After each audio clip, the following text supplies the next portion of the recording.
अगर इस कहानी को सुनते हुए तुम्हें पायल की आवाज सुनाई दे तो समझ लेना चालावा तुम्हें भी देख रहा है। रात के ठीक 1 बजे थे। राजस्थान की सुनसान सड़क पर सरकारी बस धीमी रफ्तार से चल रही थी। ड्राइवर रमेश स्टीयरिंग पकड़े ऊँघ रहा था और कंडक्टर दीपक टिकट मशीन लेकर खड़ा था। बस में कुल 4 सवारी थी और सब चुपचाप आगे देख रहे थे। बाहर अंधेरा इतना घना था कि हेडलाइट की रोशनी भी उसमें डूब जाती थी।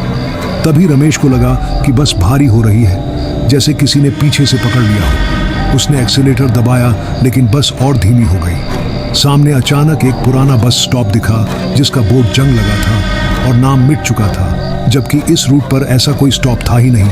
रमेश ने मजबूरी में ब्रेक लगा दिए और बस रुक गई। उसी पल दरवाजे पर ठक ठक की आवाज आई। दीपक ने गेट खोला तो बाहर एक आदमी खड़ा था जिसने पुरानी कंडक्टर की वर्दी पहन रखी थी। कपड़े फटे हुए थे और चेहरा पीला पड़ा था। उसकी आंखें अजीब तरह से खाली थीं। उसने बिना किसी भाव के कहा, टिकट।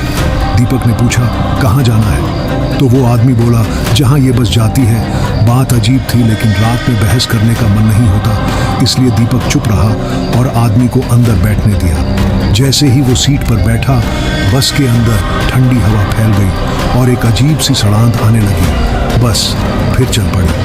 कुछ मिनट बाद दीपक ने टिकट मशीन उठाई तो मशीन अपने आप चलने लगी और एक टिकट निकल आया। दीपक ने देखा तो उसका दिल बैठ गया, क्योंकि टिकट पर लिखा था आखिरी यात्रा। उसने कांपते हाथों से रमेश को दिखाया। रमेश ने शीशे में पीछे देखा तो उसकी सांस रुक गई, क्योंकि अब बस में 5 सवारियां दिख रही थी, जबकि चढ़ा तो सिर्फ एक आदमी था।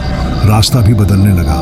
वही पेड़, वही खंभा, वही मोड़ बार बार आने लगे, जैसे बस किसी चक्कर में फंस गई हो।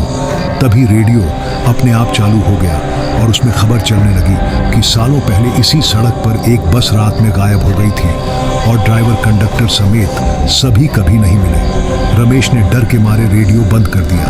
तभी पीछे से आवाज आई, हम उतरेंगे। चारों सवारियां एक साथ खड़ी हो गईं और दीपक ने देखा कि उनके पैर जमीन को छू ही नहीं रहे। वो आदमी जो सबसे पहले चढ़ा था आगे आया और दीपक से बोला, मैं भी कभी इसी बस का कंडक्टर था और रमेश ड्राइवर था। रमेश चिल्लाया कि ये झूठ है, मैं जिंदा हूँ। लेकिन उस आदमी ने हंसते हुए कहा, शरीर जिंदा है, आत्मा तो उसी रात मर गई थी। बस अचानक तेज हो गई और सामने टूटा हुआ पुल दिखा। नीचे गहरा अंधेरा था। पीछे से आवाजें आने लगी। समय पूरा हुआ। दीपक रोने लगा, लेकिन उसके हाथ में अपने आप टिकट मशीन आ गई और मशीन पर लिखा दिखा नया कंडक्टर नियुक्त। रमेश की आंखें खाली हो गईं और बस सीधे पुल की तरफ बढ़ गई। अचानक तेज झटका लगा और सब अंधेरे में डूब गया। सुबह जब लोगों ने सड़क किनारे बस देखी तो वो खड़ी थी। इंजन ठंडा था, अंदर कोई नहीं था, लेकिन ड्राइवर सीट पर रमेश जैसा दिखने वाला आदमी बैठा था और कंडक्टर सीट पर दीपक जैसा। दोनों की आंखें बिल्कुल खाली थी और बस के आगे बोर्ड पर लिखा था आखिरी सेवा।